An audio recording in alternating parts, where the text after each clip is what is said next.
Jesus, o Cristo.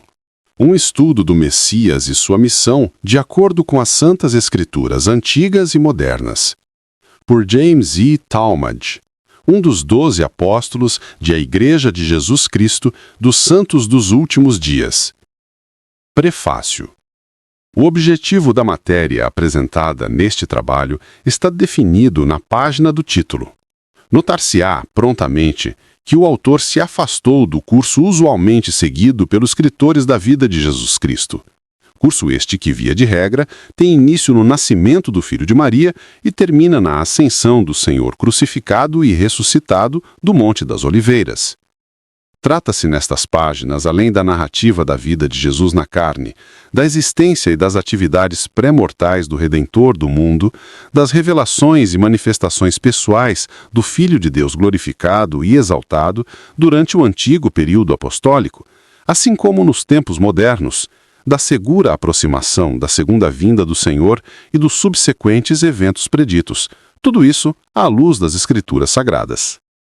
É particularmente coerente e apropriado que a Igreja de Jesus Cristo dos Santos dos Últimos Dias, a única igreja que afirma possuir autoridade baseada em revelação e ordem específicas, para usar o sagrado nome do Senhor como designativo característico, declare suas doutrinas concernentes ao Messias e sua missão.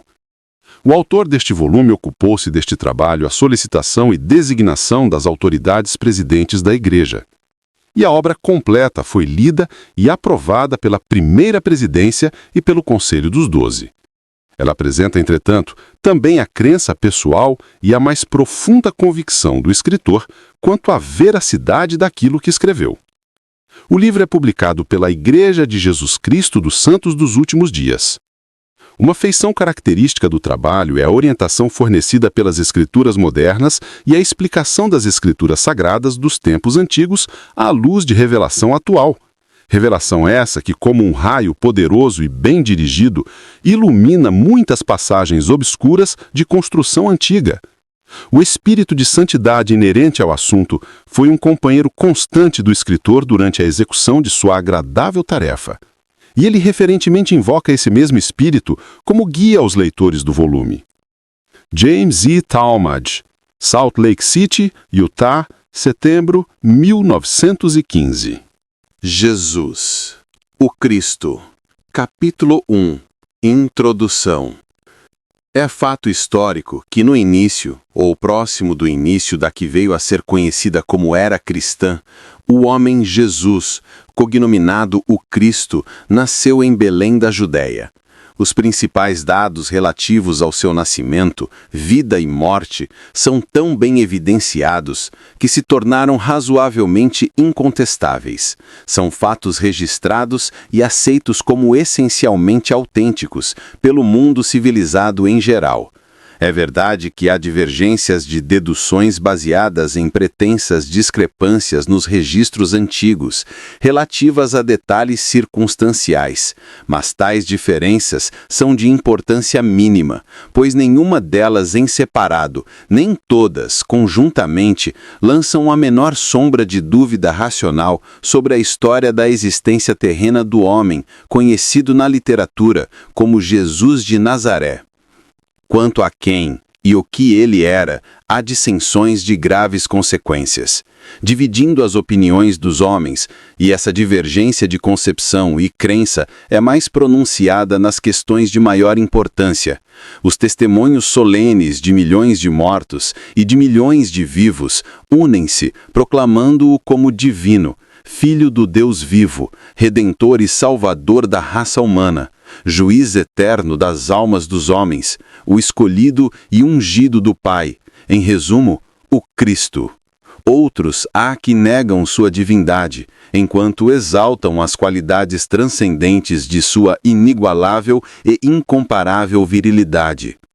Para o estudador da história, este homem, entre os homens, é o primeiro, e permanece na frente e sozinho, como personalidade guia no desenvolvimento do mundo. A humanidade jamais produziu um líder que se lhe compare.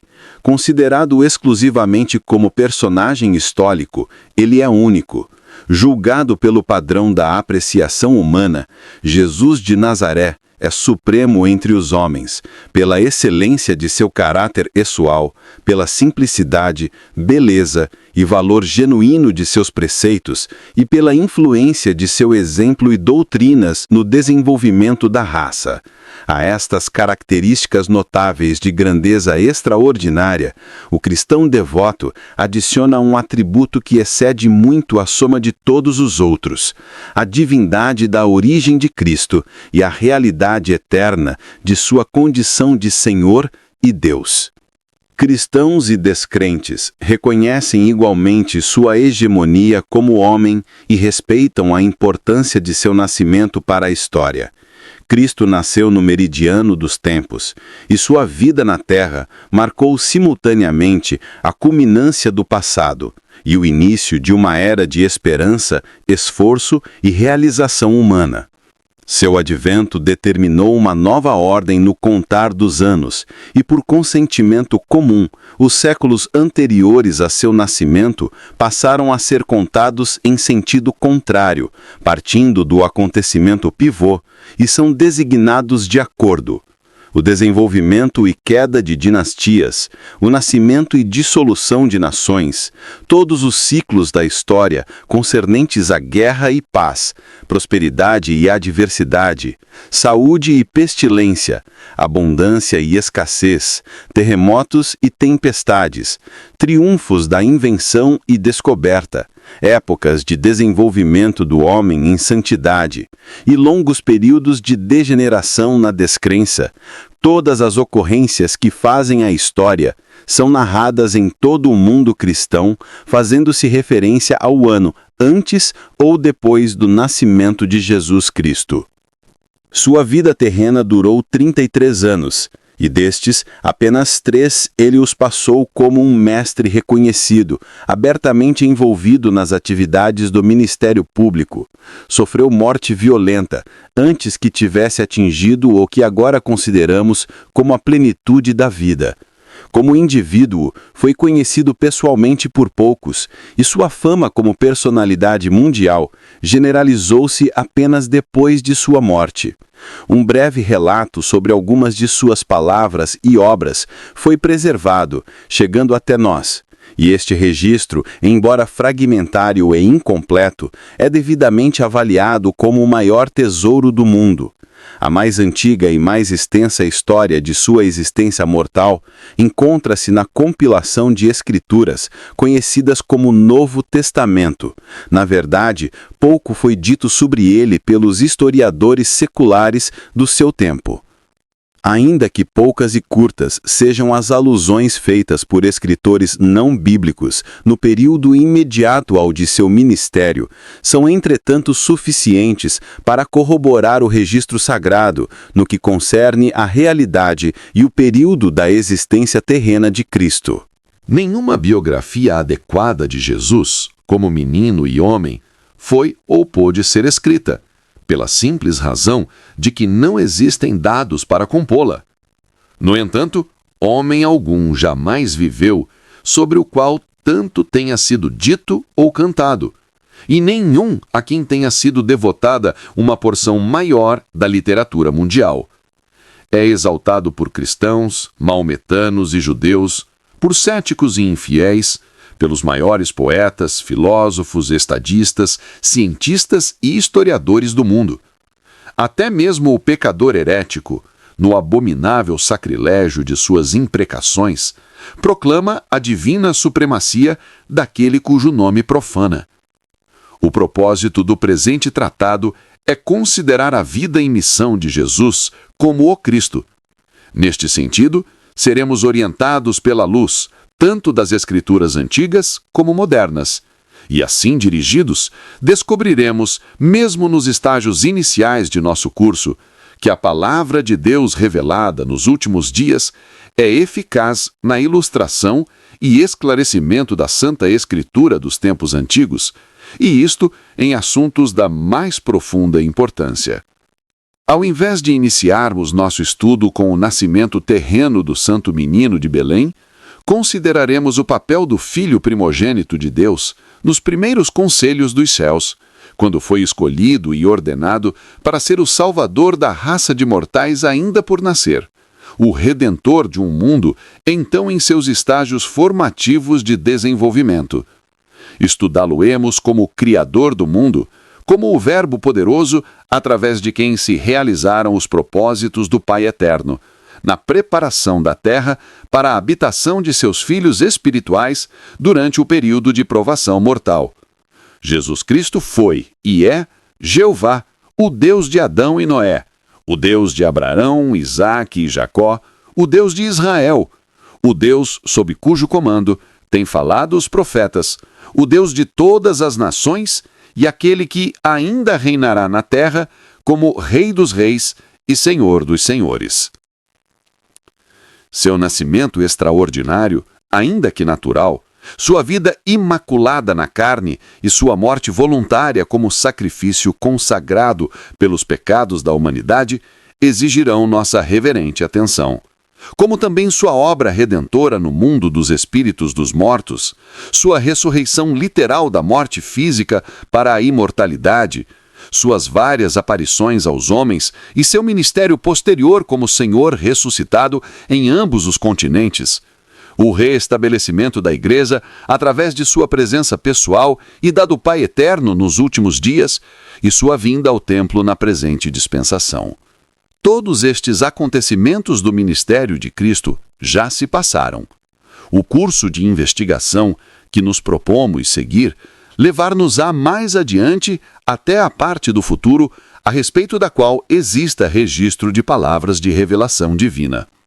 Consideraremos as condições relacionadas à volta do Senhor, em poder e glória, para dar início ao governo do reino dos céus na terra, e para inaugurar o milênio de paz e retidão, já predito, e ainda o seguiremos mais adiante no conflito após-milênio entre as forças dos céus e as do inferno, até sua vitória total sobre Satanás, o pecado e a morte, ocasião em que apresentará ao Pai a terra glorificada com suas hostes santificadas, impolutas e celestializadas.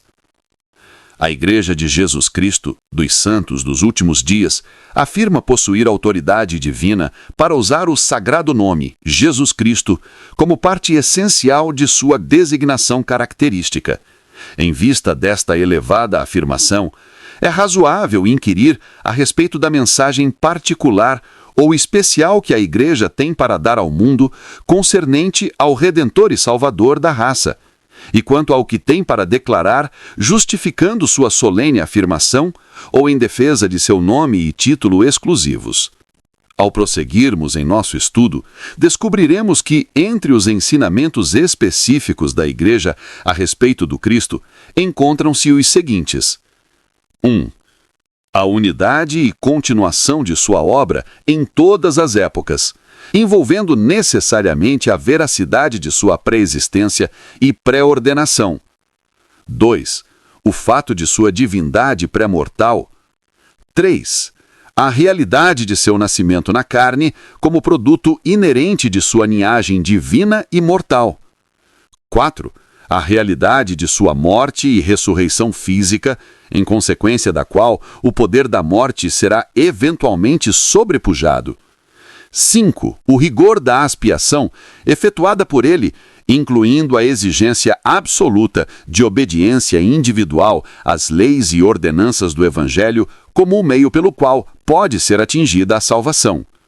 6. O restabelecimento de seu sacerdócio e o restabelecimento de sua igreja na corrente época, que é verdadeiramente a dispensação da plenitude dos tempos.